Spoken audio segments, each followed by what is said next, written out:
Olá, pessoal! Bora para a nossa revisão de direito constitucional na parte aqui de LPL.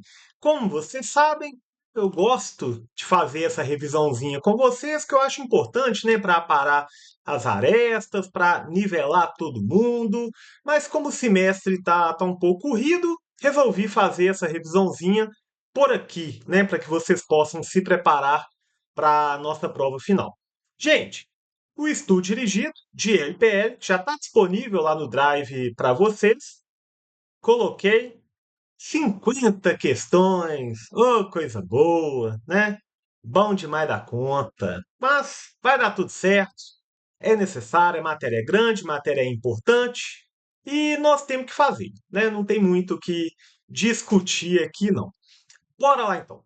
Gente, o que são as funções típicas e atípicas dos poderes? Cite exemplos para legislativo, executivo e judiciário. Quando a gente fala da separação de poderes, né, a gente tem lá no artigo 2º da Constituição que são poderes da União, independentes e harmônicos entre si, o legislativo, o executivo e o judiciário. Quando a gente pega a evolução da base teórica, né, dos três poderes, né, coloco poderes entre aspas, porque na verdade o poder é uno, indivisível, é uma coisa só. Na verdade, o que a gente divide aqui são órgãos, né? Cada um fazendo a sua função, igual o Wallace, né? O Wallace é um só, mas ele tem vários órgãos aqui, cada um fazendo a sua função. Seria equivalente aí ao legislativo, executivo e judiciário perante o Estado, né? O Estado tem o poder. E esse poder é exercido, né, por meio de órgãos. Mas tudo é o Estado que está agindo. E quando a gente fala da primeira base teórica, né, Aristóteles ele identificou três funções. Três funções. A função de legislar, a função de administrar e a função de julgar. Mas era tudo concentrado na mesma pessoa. E começamos, né, a ter teorias para separar essas funções, para que não houvesse um abuso, uma concentração de poder. A obra que ficou mais famosa foi a do Montesquieu, só que o Montesquieu separou os três poderes de forma que cada um exercia somente a sua função. Só que isso prejudica também um controle. Se só um órgão faz uma função, como que os outros órgãos vão controlar esse poder? Então, atualmente, né, a gente utiliza o checks and balances, né, a teoria, o controle, né, de freios e contrapesos. A gente utiliza aqueles esquemas, né, de matemática lá com interseção, tentando lembrar aqui, né, como é que chama isso, mas a gente utiliza hoje um sistema de freios e contrapesos, de modo que cada poder, de fato, vai ter sua função típica. Cada poder vai ter sua função típica, beleza? Né? Legislativo, né? Uma função típica aí de legislar, mas a gente também tem que lembrar da função de fiscalizar. O legislativo tem como função típica a fiscalização também. O executivo, que vai ter como função típica a administração, que vai envolver chefia de Estado, chefia de governo, chefia administrativa, e o judiciário, que é exercer a jurisdição, que é julgar com definitividade, decidir o caso concreto, dizer o direito no caso concreto. Porém, esses poderes também vão ter funções atípicas. E quando eu falo de funções atípicas, eu estou falando de funções que são típicas dos outros. Então, o legislativo também vai exercer a função típica do executivo e do judiciário. O executivo vai exercer a função típica do legislativo e do judiciário. E o judiciário vai exercer também a função típica do legislativo e executivo. Mas quando ele está exercendo essa função típica do outro, a gente fala que é uma função atípica. No legislativo, a gente pode citar, né, que ele tem uma função administrativa, quando dispõe lá sobre sua organização interna, operacionalidade interna, e uma função jurisdicional, quando ele julga o presidente da República em caso de crime de responsabilidade. Presidente Dilma, quem julgou foi o legislativo, né, lá no impeachment. Ótimo. O executivo legisla? Sim, temos como exemplo aí as medidas provisórias, que têm força de lei. O executivo julga? Julga em processos administrativos. O judiciário legisla? O judiciário legislar, a gente pode falar aí de regimento interno, né, da participação dele no controle de constitucionalidade. E o judiciário também exerce uma função administrativa? Sim, né, a gente pode citar aí nesses exemplos de concessão de licença, de férias, enfim, essa operacionalidade interna. Então, quando eu falo de funções típicas e atípicas, é que cada poder vai ter uma função precípua, vai ter uma função principal lá, mas ele também exerce funções que são típicas dos outros poderes. Ótimo. 2.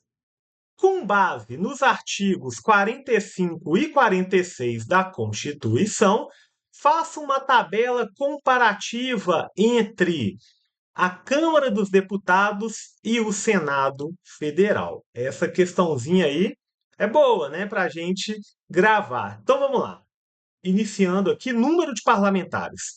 Número de parlamentares, a Câmara dos Deputados vai ter 513 deputados. 513 deputados.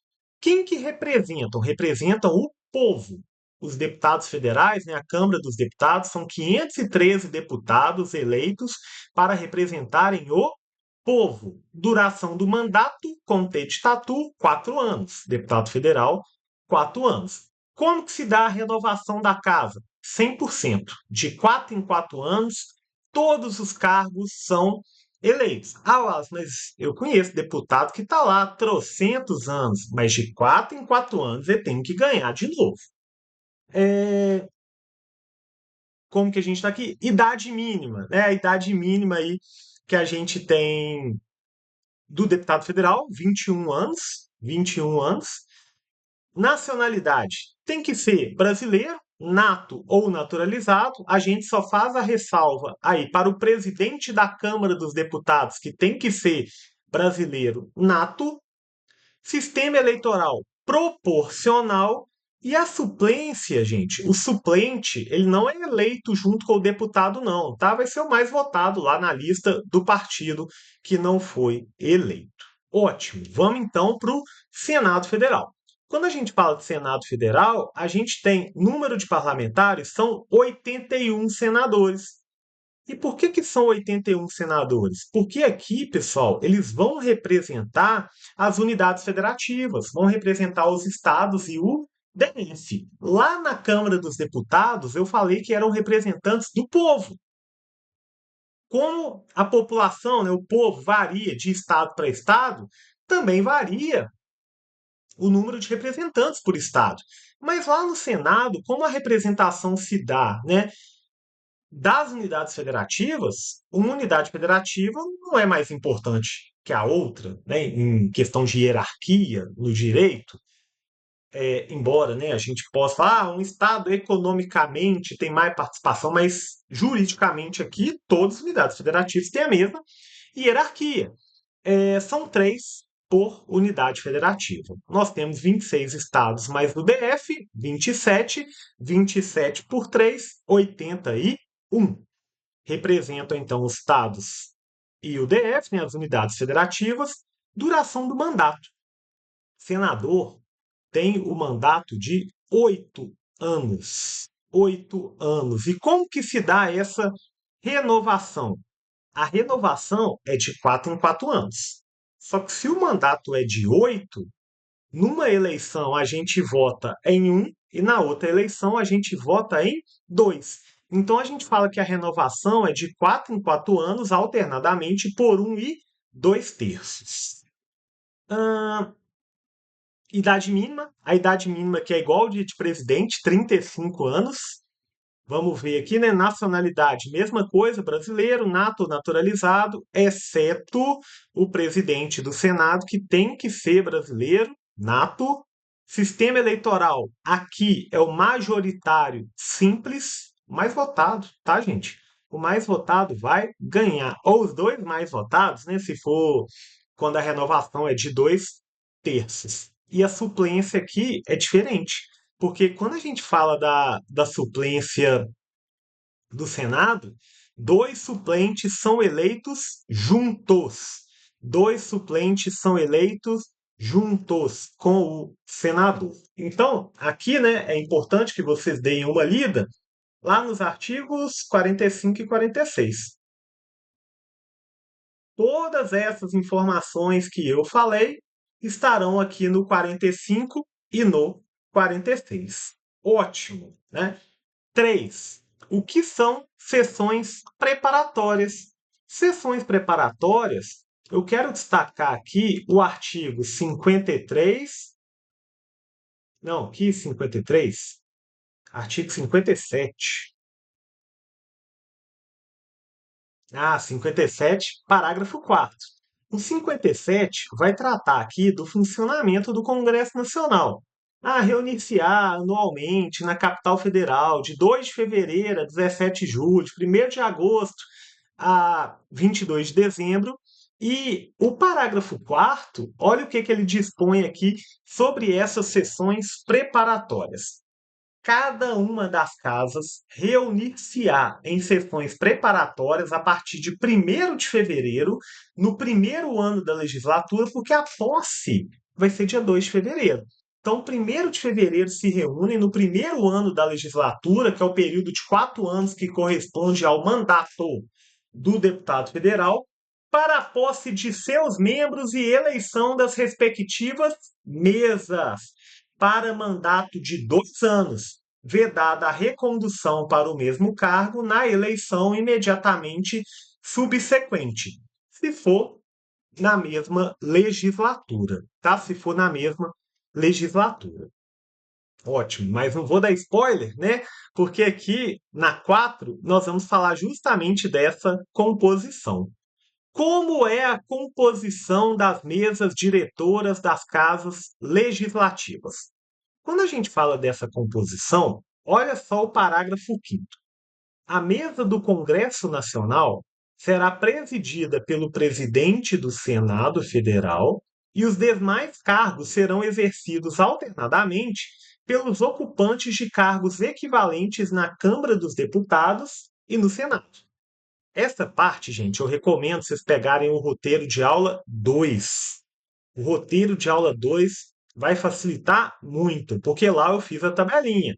Mas olha só, nós temos 3 mesas.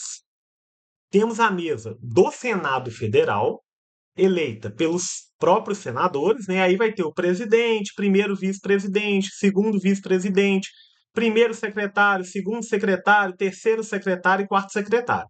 Isso no Senado. Ótimo. Na Câmara vai ter a mesma coisa. Só que aí, gente, eleito pelos deputados federais. Vai ter o presidente da Câmara, o primeiro vice-presidente, o segundo vice-presidente e do primeiro ao quarto secretário. Ótimo. Só, pessoal, que a gente vai ter também a mesa do Congresso Nacional. Então, além da mesa do Senado e da mesa da Câmara, a gente tem a mesa do Congresso. A mesa do Congresso, ela é formada pelas outras 2 mesas. Como que é? Ela é presidida pelo presidente do Senado Federal e os demais cargos vão sendo exercidos alternadamente.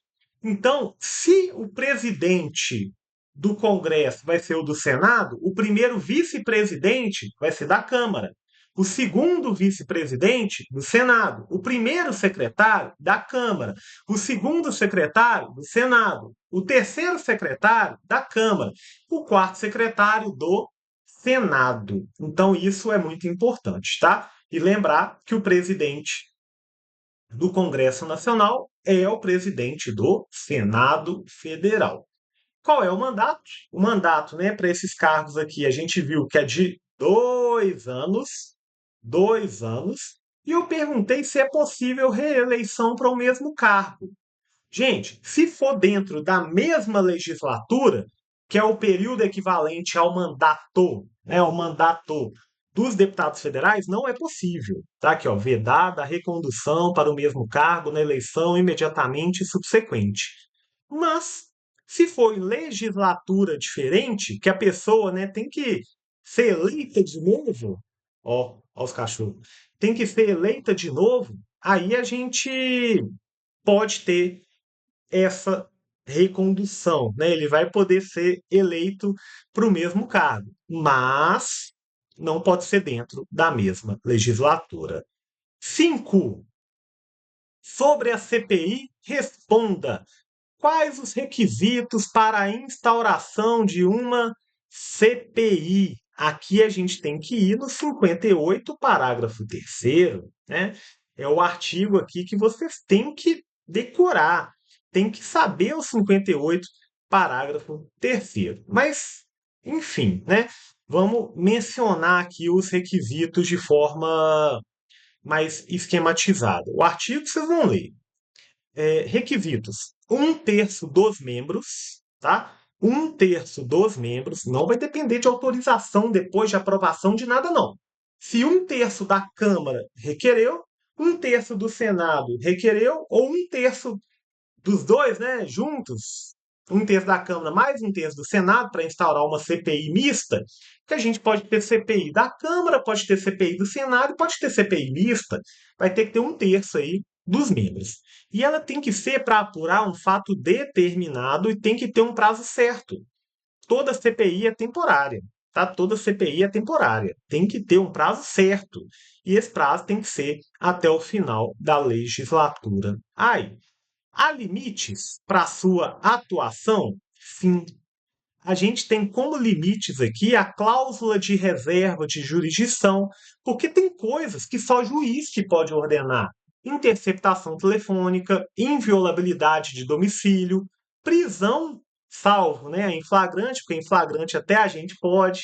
Então, isso aí é só juiz que pode. Outro exemplo aqui, né? Autonomia federativa, separação dos poderes. A CPI não vai poder determinar o comparecimento aí do chefe de executivo. CPI não vai poder anular uma decisão judicial. Outra limitação que a gente tem, direitos e garantias individuais. Exemplo, né? Aquele privilégio de autoincriminação, de não autoincriminação, de não responder, preservar sigilo profissional. E um outro exemplo, medidas acautelatórias. Quando a gente fala de medidas acautelatórias, é que a CPI não tem poder geral de cautela. CPI não vai poder determinar indisponibilidade de bens. E o principal, que mata de raiva todo brasileiro, que a CPI não acusa nem pune ninguém. Ah, a CPI termina em pizza. Não, gente, ela não pode punir ninguém. Ela não vai determinar lá a prisão de ninguém no final. Ela vai fazer o relatório e mandar para o Ministério Público em regra. Deixa eu ver se foi tudo. Ela pode punir alguém? Não, né? Não, ela vai fazer um relatório e vai mandar para o Ministério Público. Esse relatório, obviamente, não vincula o Ministério Público. Pode ser que o Ministério Público pegue o relatório e entenda que não tem nada de errado ali. Beleza, então com isso fechamos essa primeira parte. Eu vou cortar o vídeo aqui só para não ficar muito grande.